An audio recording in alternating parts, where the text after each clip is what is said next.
The console beeped 3 times. Karen Foster stopped drinking her coffee and looked at the screen. Something was wrong. The numbers made no sense. She was sitting in the command center of Outpost Sentinel-9, a massive space station that floated at the edge of Crithian territory. Her job was simple: watch the sensors, report anything unusual. In 5 years of service, she had never seen anything truly unusual. Space was mostly empty. Ships came and went on predictable routes. Everything followed the rules. But this contact on her screen was breaking every rule she knew. Karen leaned forward and ran the scan again. The computer confirmed the reading. Something had appeared at the outer edge of their detection grid. It stayed visible for exactly 3 seconds. Then it vanished. 12 light minutes away, it appeared again. Karen felt her heart beat faster. Nothing could travel that distance that quickly. The fastest Crithian warships could move at 0.7 light speed. That was already faster than anything else in the known galaxy. The Crithian Empire had ruled for 3,000 years because their ships were unmatched. But this contact had crossed 12 light minutes in under 1 minute. That was impossible. She pressed the alert button. Red lights began flashing throughout the command center. Admiral Vincent Hayes walked quickly to her station. He was a tall man with gray hair and sharp eyes. He had commanded the border fleet for 20 years. "Report," he said. Karen pointed at her screen. "Unknown contact, sir. Moving at speeds that exceed anything in our database. The sensor readings don't match any known propulsion system." Hayes studied the display. His expression didn't change, but Karen noticed his jaw tighten. He turned to Commander Gregory Stone, his second in command. "Wake up Dr. Lane, get her up here immediately, and I want confirmation from every sensor station in this sector. If this is a malfunction, I want to know now." Gregory nodded and began sending orders. Within minutes, reports started coming in. Outpost Sentinel-7 confirmed the reading. Outpost Sentinel-11 confirmed it too. 3 different stations, 3 different sensor arrays, all seeing the same impossible thing. Dr. Patricia Lane arrived 15 minutes later. She was a scientist who specialized in exotic physics, the kind of theoretical work that most people couldn't understand. She rarely came to the command center. Her laboratory was 3 levels down, filled with equipment that measured things most people couldn't see. "Show me everything," she said. Karen brought up the complete data stream. Patricia studied it in silence for several minutes. Her fingers moved across the control panel, calling up different views of the information. Finally, she looked up at Admiral Hayes. "This is real," she said. "Not a sensor error. Not a malfunction. Something is out there and it's moving in ways that shouldn't be possible." "Explain," Hayes said. Patricia pointed at the screen. "There's no energy signature from any known propulsion system. No radiation trail. No quantum displacement markers. No subspace distortion. Whatever this vessel is using, it's not in our technology database. It's not even close to anything we understand." "Could it be a new Crithian prototype?" Gregory asked. Patricia shook her head. "Our most advanced research vessels can't do this. Nobody can do this. This contact is moving faster than light in normal space. That's theoretically impossible according to everything we know." The room went silent. Karen felt a chill run down her spine. The Crithian Empire had explored 14 star systems. They had cataloged thousands of species. Some were primitive, barely past the Stone Age. Others had developed basic spaceflight. But none of them had technology that matched the Crithians. The Empire was supreme. Until now. Admiral Hayes straightened his uniform. "Battle stations. Full alert across the entire sector. I want every ship ready to move. And someone get me a direct line to Crithia Prime. The Supreme Overlord needs to know about this."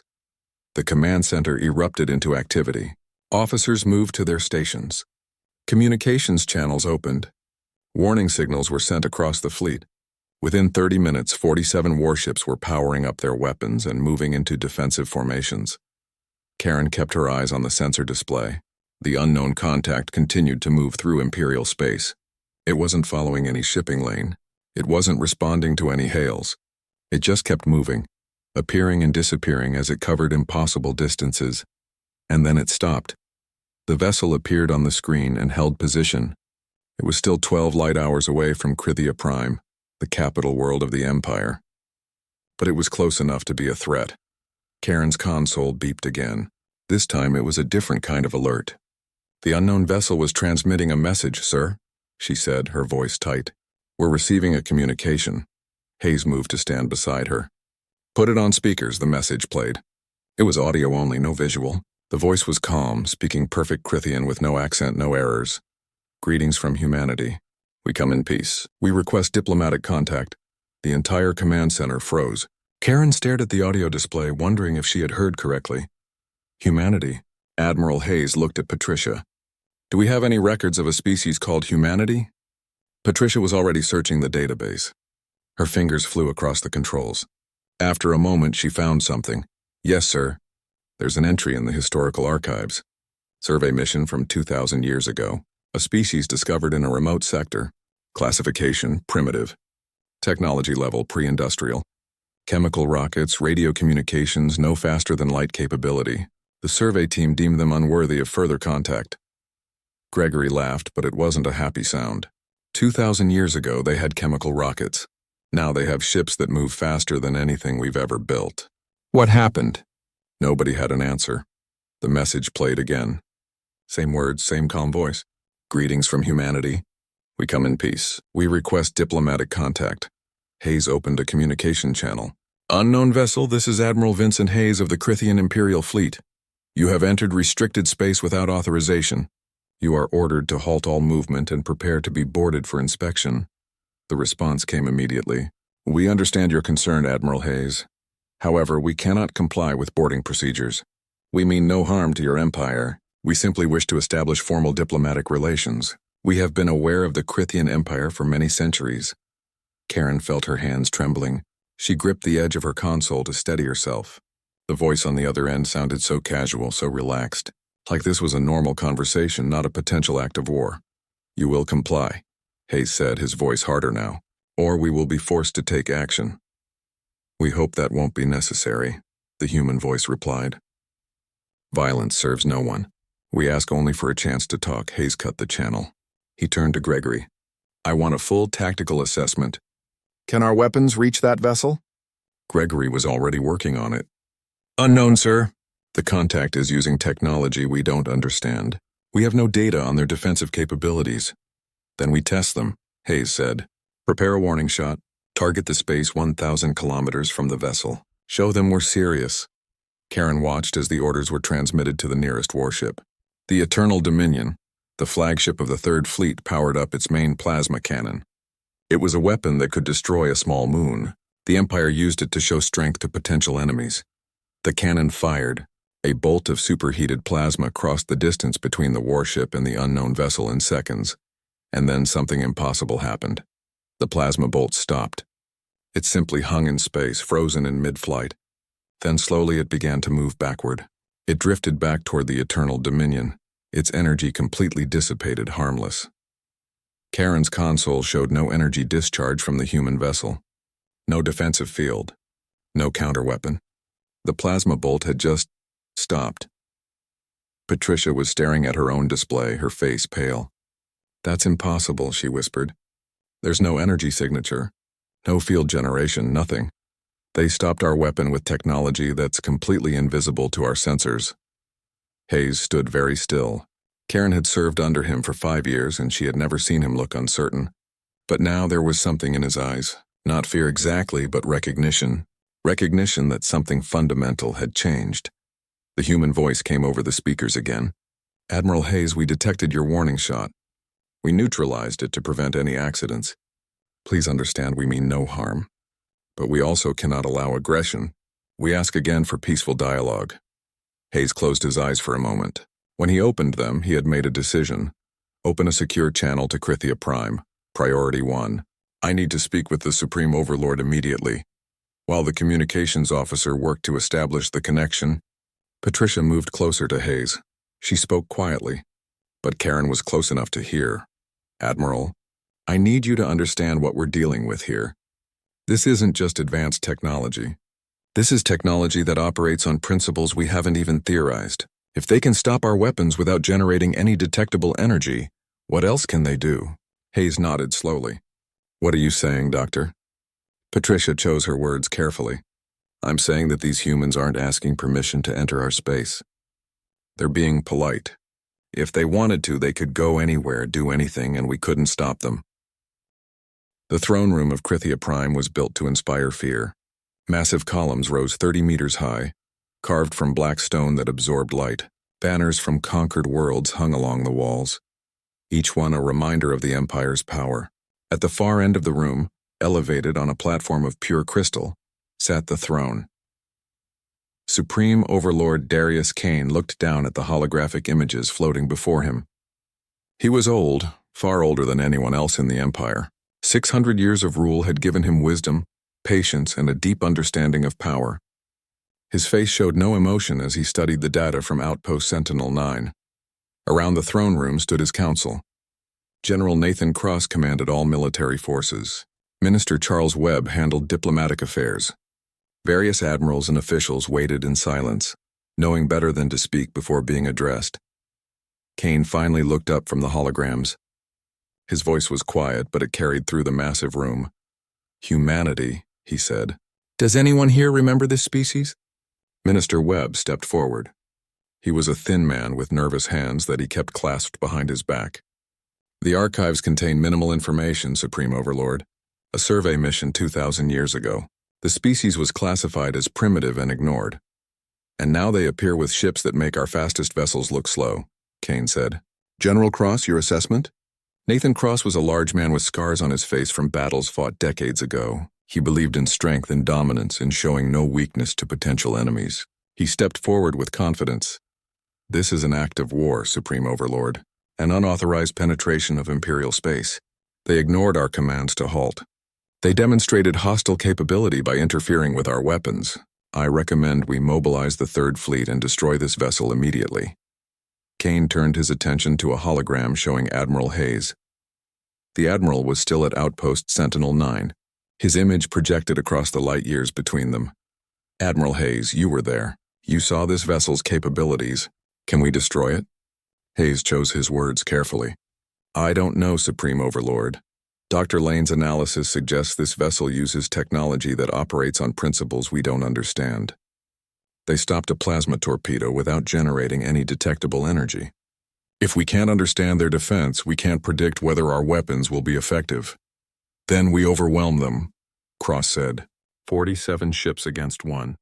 Even if their technology is advanced, they cannot survive concentrated fire from an entire fleet. Kane leaned back in his throne. His fingers drummed slowly on the armrest, a habit he had when considering difficult decisions. "And if they can?" he asked quietly. "If we attack with our full fleet and fail, what message does that send? That humanity is superior? That the Empire is weak?" Cross opened his mouth to respond, but Kane raised a hand for silence. 2,000 years, Kane continued. In 2,000 years, they went from chemical rockets to this. What did they do? How did they advance so quickly? Nobody had an answer. Kane made his decision. "We will not attack, not yet, but we will show strength. General Cross, mobilize the Third Fleet. Establish a defensive blockade 3 light hours from Krithia Prime. If this human vessel attempts to approach our homeworld, you will intercept, but you will not fire unless I give explicit permission." Cross looked unhappy, but he nodded.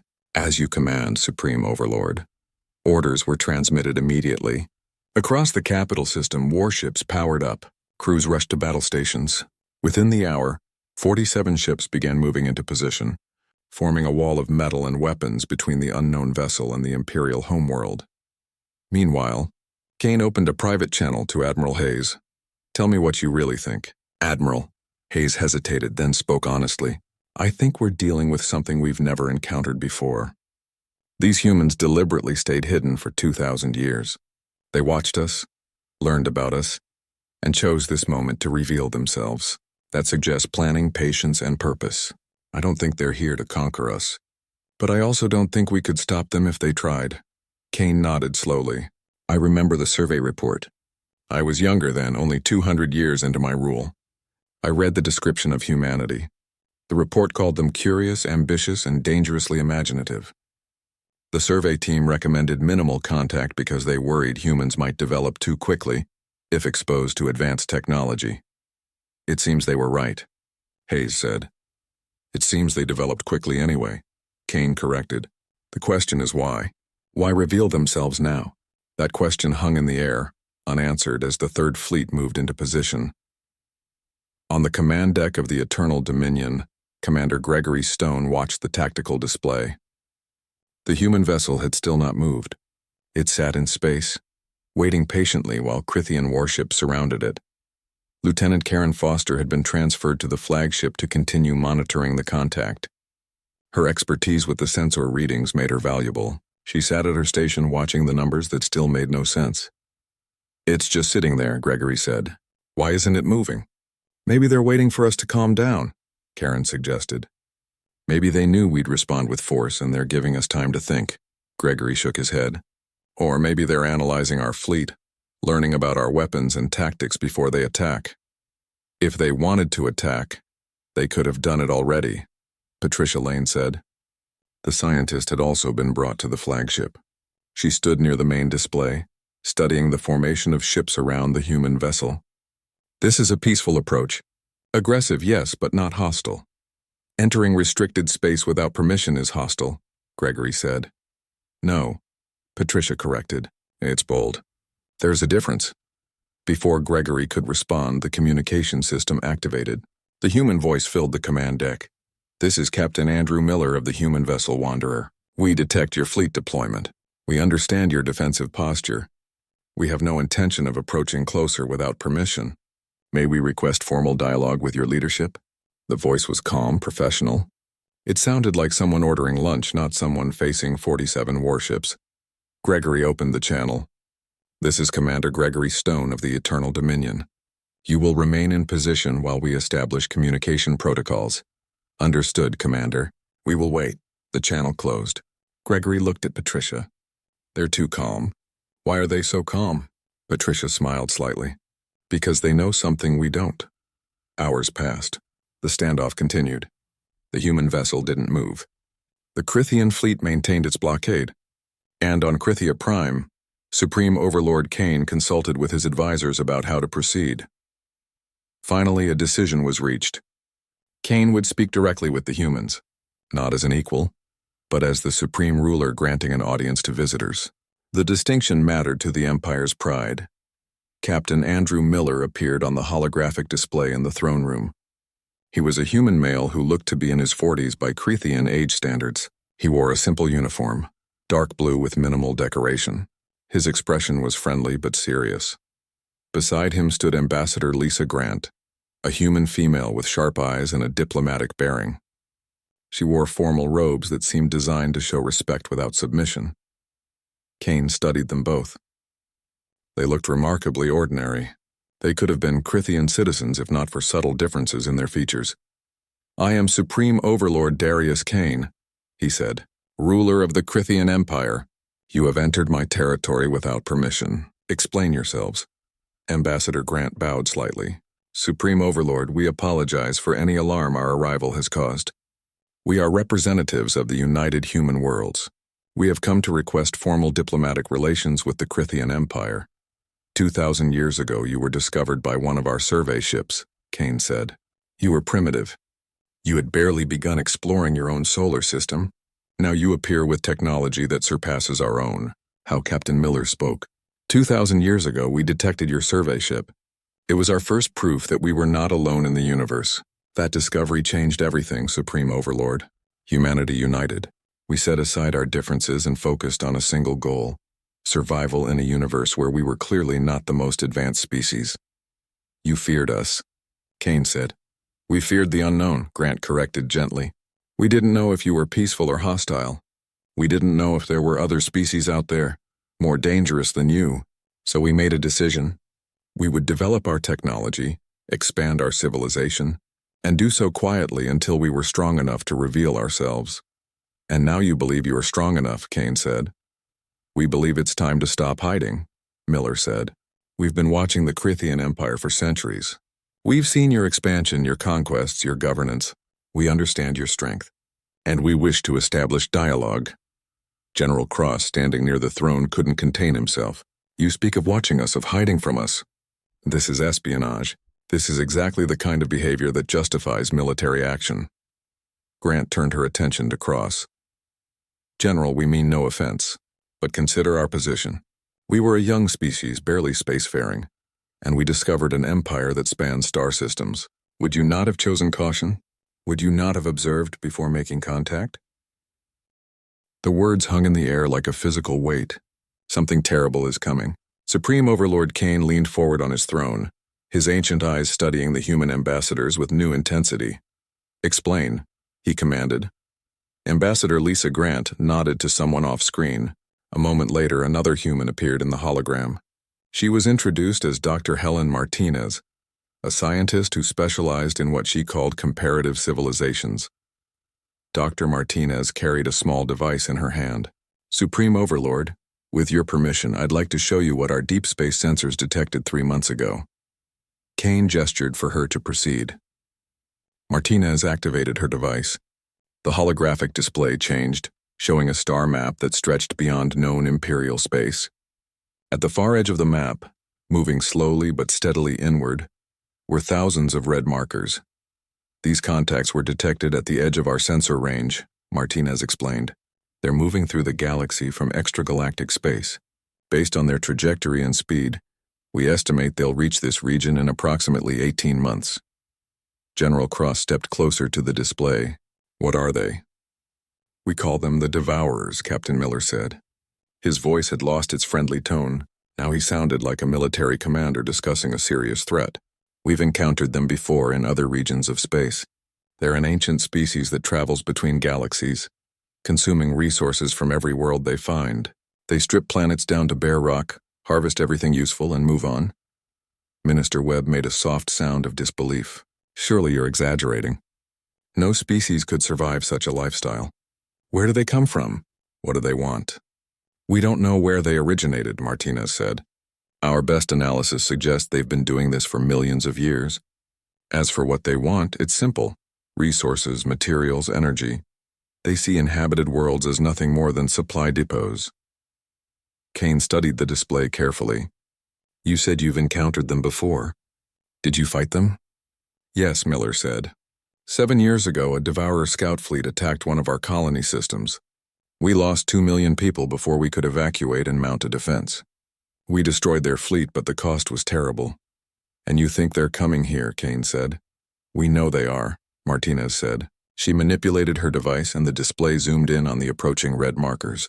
This isn't a scout fleet, Supreme Overlord. This is a full harvesting armada. Our estimates suggest over 1,000 capital ships plus support vessels. They'll target every inhabited system in this region. The throne room erupted into conversation. Advisors spoke urgently to each other. General Cross demanded more information about the Devourers' capabilities. Minister Webb wanted to know why the humans hadn't warned them sooner. Kane raised his hand and silence returned. If this threat is as serious as you claim, why did you wait 3 months to contact us? Grant answered. We needed to verify the data, Supreme Overlord. We needed to be certain, and we needed to decide whether we could trust the Crithian Empire with this information. Trust? Cross said angrily. You speak of trust while admitting you've been spying on us for centuries? General, please understand, Grant said calmly. We've observed your empire's history. We've seen how you deal with other species. Conquest, subjugation, forced integration. We had to consider whether you would even accept an alliance or whether you would see our offer as a sign of weakness and attack. Kane nodded slowly. A fair concern. And what made you decide we could be trusted? Desperation, Miller said bluntly. The Devourers don't discriminate. They'll destroy human worlds and Crithian worlds with equal efficiency. We can't survive this alone, and neither can you. So we're hoping that survival instinct will overcome pride. Before Kane could respond, alarms began blaring throughout the throne room. One of the communications officers turned to face the throne, his face pale. Supreme Overlord, we're receiving emergency signals from Outpost Sentinel-9. Multiple unknown contacts are dropping out of dimensional space at the outer system edge. Kane stood from his throne. Show me. The holographic display changed again. Now it showed the outer edge of the Crithian system, and there, appearing one by one like ghosts materializing from nothing, were 15 massive vessels. Each one was larger than the biggest Crithian battleship. On the Eternal Dominion, Karen Foster's console screamed warnings. She could barely process the data flooding her screen. The new contacts matched the energy signatures that Dr. Martinez had just described. It's them, Patricia Lane whispered. The Devourers. They're here. Commander Gregory Stone was already shouting orders. Battle stations. All ships, weapons hot. Defensive formation Alpha. Karen forced herself to focus. She analyzed the Devourer ships as quickly as she could. They were moving toward the inner system. Not rushing, but not hesitating either. They ignored all communication attempts. They simply advanced, and as they moved, they began targeting the outer orbital facilities. The first facility exploded in silence, its atmosphere venting into space. Thousands of workers died in an instant. Then the second facility was destroyed. Then the third. They're not even slowing down, Gregory said. They're just killing everything in their path. Admiral Hayes appeared on the communication channel. All ships engage immediately. Do not let them reach the inner system. The Third Fleet moved to intercept. 47 Crithian warships against 15 Devourer vessels. The math should have favored the Empire. But as the first weapons were fired, it became clear that math meant nothing here. Plasma torpedoes that could destroy moons simply splashed against the Devourer shields and dissipated. Energy beams that could cut through reinforced hull plating were absorbed without visible effect. The Devourers returned fire with weapons that tore through Crithian shields like they weren't there. The battleship Crimson Star exploded, taking 800 crew members with it. The cruiser Steadfast Dawn broke in half, its reactor overloading. Within 5 minutes, 3 Crithian ships were destroyed and 2 more were crippled. On Krithia Prime, Kane watched the battle with growing horror. His Empire's finest warships were being slaughtered, and they hadn't even damaged a single Devourer vessel. Captain Miller's voice came through the communication system. Urgent now. Supreme Overlord, give us permission to assist. We can help. Kane looked at General Cross. The general's face was tight with anger and fear, but he nodded. Pride meant nothing if they were all dead. Assist us, Kane said. Miller immediately began transmitting orders. The Wanderer, which had been sitting motionless during the entire diplomatic exchange, suddenly moved. But it didn't move toward the battle. Instead, it transmitted a signal on frequencies that Crithian sensors couldn't detect, and space itself seemed to ripple. 30 human warships appeared from nowhere, materializing around Krithia Prime like they had always been there. They had been hiding, cloaked in something that made them completely invisible to Imperial sensors. Admiral Patricia Cole, commanding the human defensive fleet from a ship called the Defiant, opened a channel to Admiral Hayes. Admiral, we've been here for 3 weeks just in case something like this happened. Let's work together. Hayes didn't hesitate. Transmit your tactical data. We'll coordinate. What happened next changed everything the Crithians thought they knew about space combat. The human ships moved with impossible speed, darting around the slower Devourer vessels. They fired weapons that the Crithians had never imagined. Some torpedoes seemed to phase through the Devourer shields before exploding inside the enemy hulls. Other weapons created gravitational distortions that crushed ships from the inside out. But most importantly, the human ships began transmitting targeting data to the Crithian fleet. Suddenly, Karen's sensor screen filled with information she could actually use. The human sensors could track the Devourers accurately, identifying weak points in their defenses. There, Gregory shouted, pointing at a Devourer ship on the display. The human data shows a vulnerability in its aft section. All ships concentrate fire. 10 Crithian warships fired simultaneously at the indicated target. The combined barrage overwhelmed the Devourer's shields. The enemy ship shuddered, and for the first time it showed damage. Across the battlefield, human and Crithian forces began fighting as a coordinated unit. The humans used their speed and advanced weapons to harass the Devourers. The Crithians used their heavier weapons, guided by human sensors, to punch through enemy defenses. A human destroyer sacrificed itself to shield a damaged Crithian carrier, taking a devastating hit that should have killed thousands of Crithian crew members. Commander Stephen Blake, leading a Crithian fighter wing, followed human tactical instructions and managed to destroy a Devourer's weapon array. The battle raged for 40 minutes. When it finally ended, all 15 Devourer ships had been destroyed. But the cost was terrible. 8 Crithian vessels were destroyed completely. 3 human ships were lost. Thousands were dead. In the throne room, Kane stood in silence, watching the casualty reports scroll across the display. His empire had just suffered its worst military defeat in 300 years. But they had also won thanks to human assistance. Admiral Hayes appeared on the hologram, his uniform torn and his face marked with soot from a fire on his bridge. Supreme Overlord, the The voice that came through the speakers was not organic. It was mechanical, precise, and completely emotionless. The translation came through in perfect Krithian. Resistance noted. Resources in this sector deemed valuable.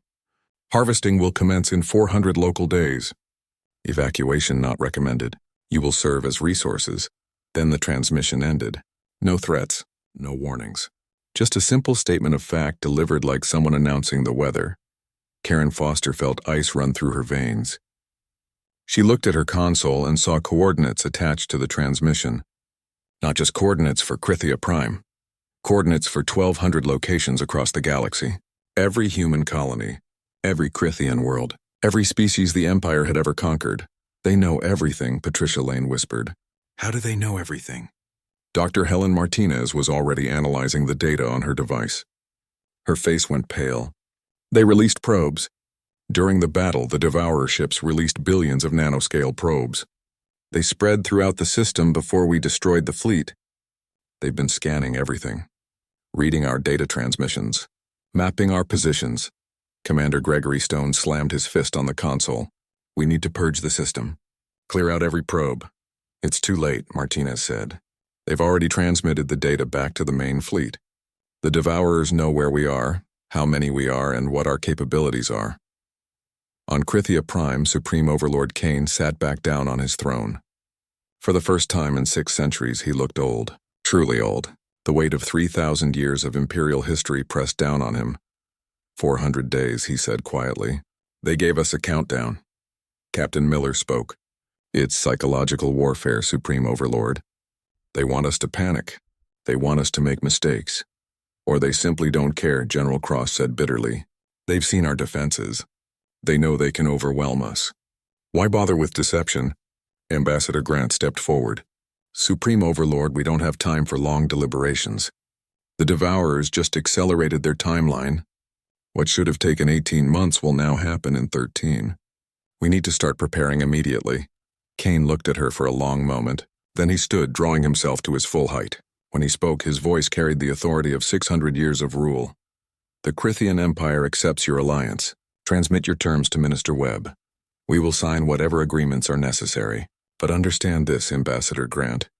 We will not simply follow human orders. If we're going to survive this, we survive as partners.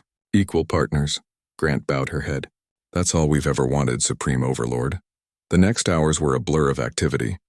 Treaties were drafted and signed. Communication channels were opened between human and Krithian military commands. Scientists from both civilizations began sharing data. Commander Kyle Price, a human military officer, arrived on the Eternal Dominion to coordinate with Admiral Hayes. Karen watched as the two men studied tactical displays together, planning defensive strategies that combined human speed with Krithian firepower. We need to purge those nanoprobes first, Price said. If we don't, the Devourers will continue monitoring everything we do. How? Hayes asked. Your doctor said there are billions of them. Price smiled slightly. We have quantum scramblers, devices that disrupt nanoscale technology. We'll flood the system with quantum pulses. It'll take 3 days, but we can clear every probe. Do it, Hayes ordered. While the humans worked on clearing the probes, another ship arrived at Krithia Prime. This one was enormous, dwarfing even the largest battleships. Senator Margaret Foster, a human diplomatic coordinator, came aboard with a fleet of colony ships. She met with Kane in a smaller council chamber, away from the formal throne room. It was a gesture that signified the changing relationship. No more ruler and subjects, now it was allies working together. Supreme Overlord, we're proposing something radical, Margaret said. We want to turn the orbital space around Krithia Prime into a massive shipyard, the largest construction facility in galactic history. Kane listened as she explained. Human ships carried advanced manufacturing equipment. They used something called nanofabrication, where microscopic machines could build things molecule by molecule. Combined with Krithian heavy industry and their expertise in large-scale construction, they could produce warships at an unprecedented rate. How many ships can we build in 400 days? Kane asked. Margaret did quick calculations on her datapad. If we commit all resources, both human and Krithian, we estimate 200 new warships. They'll be hybrid designs, human technology with Krithian hulls and weapons. It won't be enough, General Cross said. He had joined the meeting along with General Victor Lane, a Crithian Special Operations Commander. The transmission said over 1,000 enemy ships. 200 new vessels plus our current fleet still leaves us outnumbered 3-1.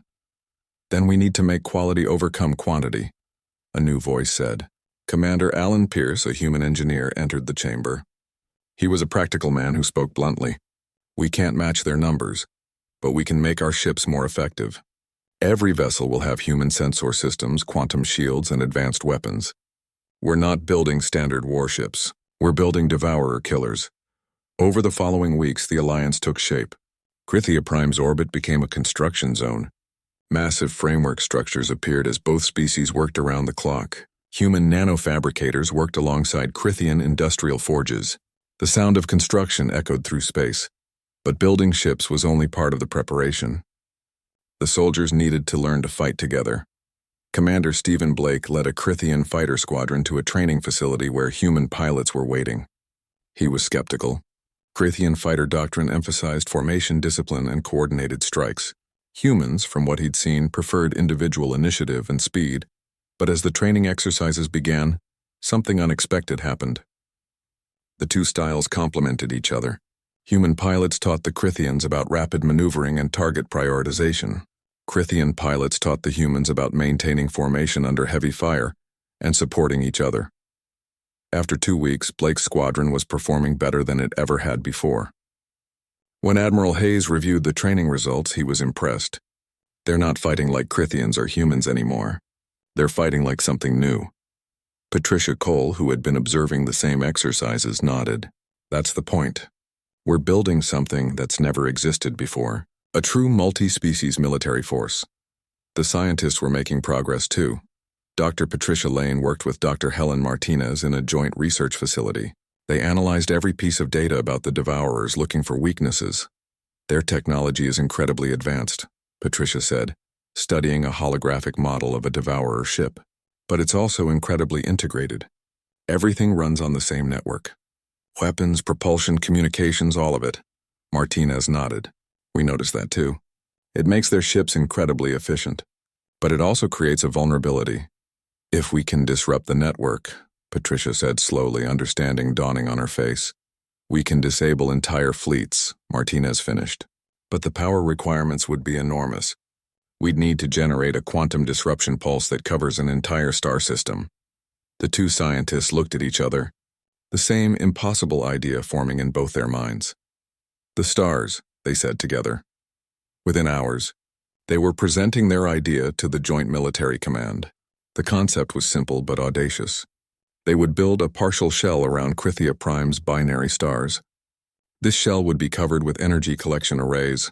When activated, it could channel the star's energy into a single, massive quantum disruption pulse.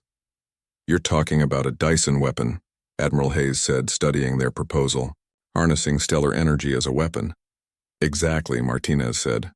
If we can complete it in time, we can disable the Devourer fleet the moment they enter the system.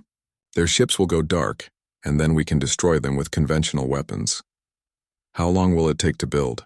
Kane asked. Commander Alan Pierce ran calculations. 300 days, maybe less if we divert resources from ship construction. And if it doesn't work? Cross asked. Then we die trying, Lieutenant Daniel Wright said. The young human tactical officer had been listening quietly. But if we don't try, we die anyway. At least this gives us a chance. Kane made the decision. Build it. Divert whatever resources are necessary. This is our best hope. Construction of the Dyson weapon began immediately. It was a project that dwarfed everything else. Massive collection arrays had to be positioned in precise locations around both stars. The engineering challenges were enormous. But humans and Crithians worked together, solving problems that neither could have solved alone. Karen Foster found herself working double shifts, coordinating sensor coverage for the construction zones. She barely slept. None of them did. The countdown to the Devourer arrival was always present, always pressing. During a rare break, she found herself in an observation deck with Captain Andrew Miller. They watched the construction in silence for a moment.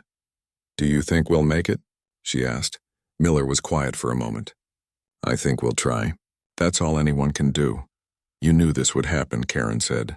When you first arrived, The Devourer armada moved through space like a plague, 1,017 massive warships, each one a city unto itself, advancing in perfect formation.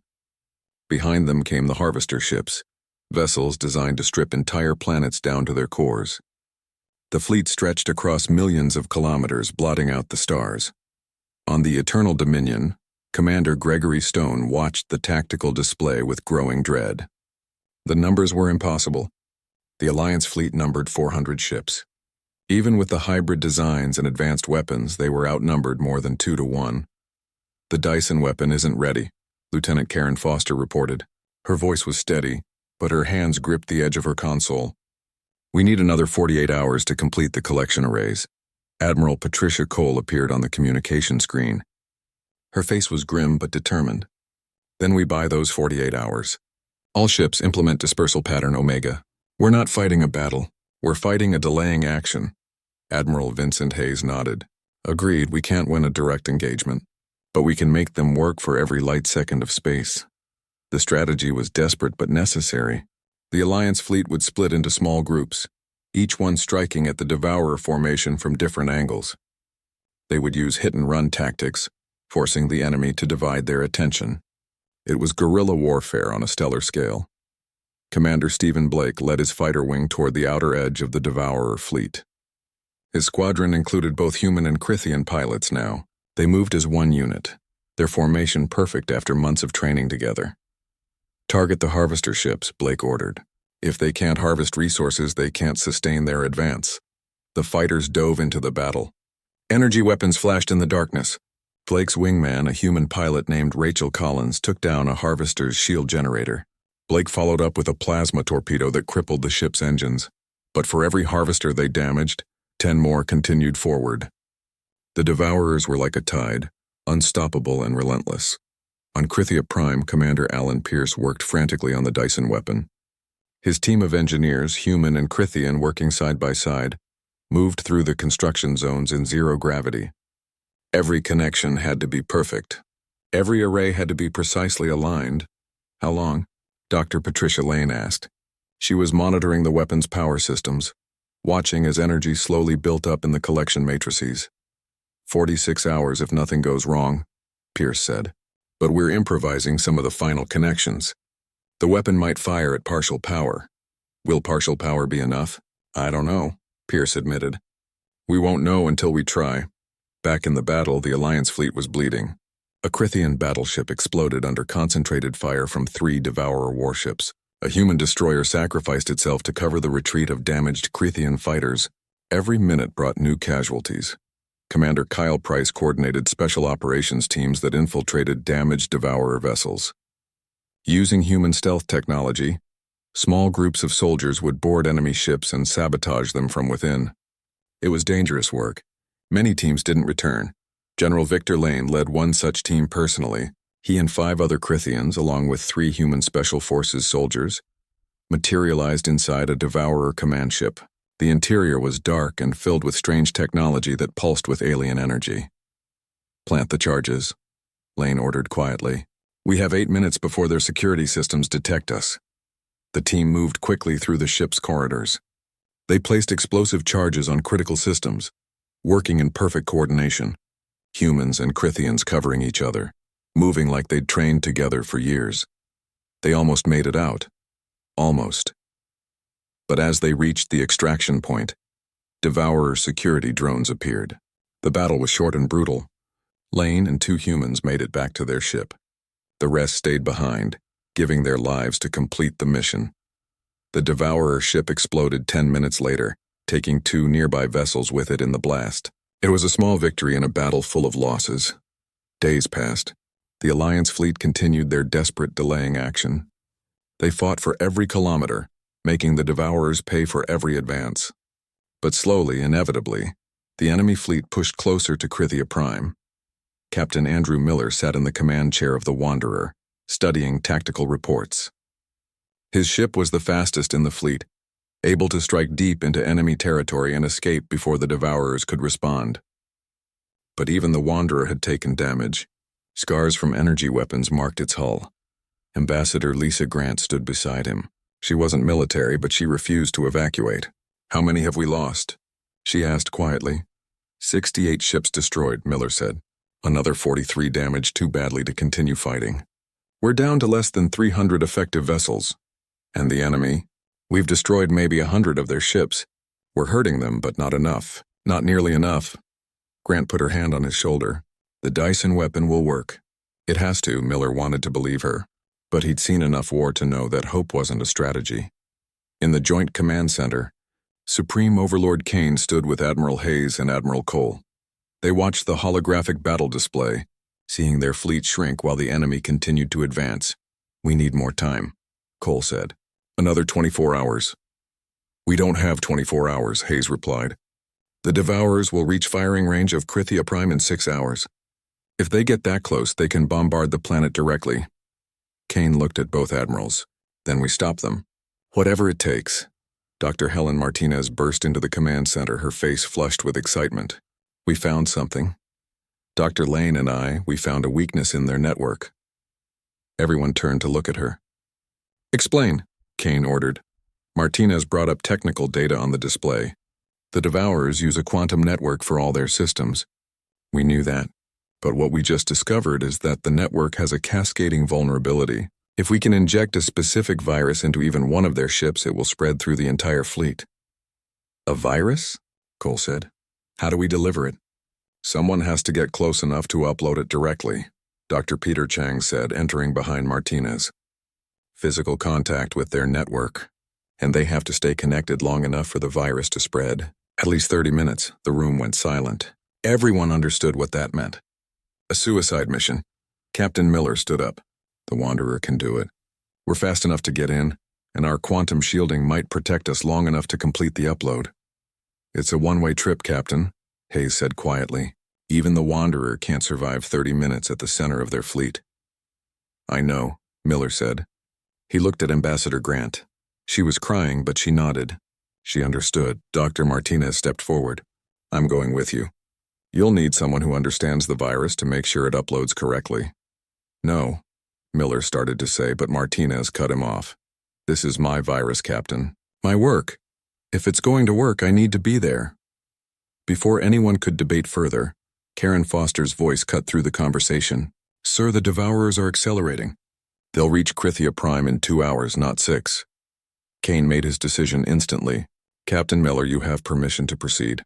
Dr. Martinez, go with him. Commander Pierce, how long until the Dyson weapon can fire?"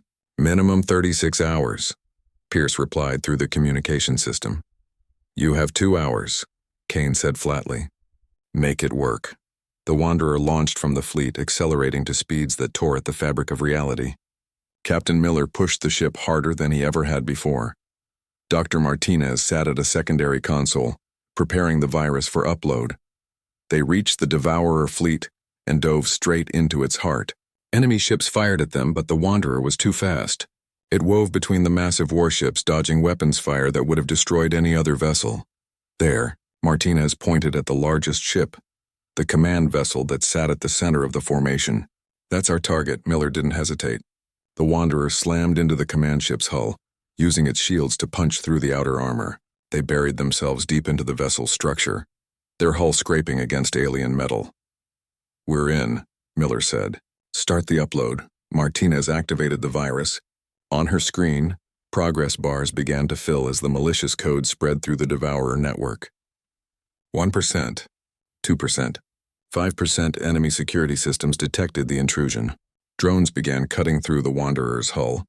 Alarms blared throughout the ship. "How long?" Miller asked, firing the ship's defensive weapons at the approaching drones. 28 minutes remaining, Martinez said. It was the longest 28 minutes of their lives. Miller fought desperately, using every weapon the Wanderer had to keep the drones at bay. Martinez watched the progress bar crawl forward, willing it to move faster. Outside, the Alliance fleet saw what the Wanderer was doing. Admiral Cole made a decision. All ships converge on the command vessel. Cover the Wanderer. Give them the time they need. Every Alliance ship that could still fight turned toward the center of the Devourer fleet. It was madness. It was suicide. But it was also their only chance. The battle became a massacre. Alliance ships threw themselves at the Devourers, sacrificing themselves to draw fire away from the Wanderer.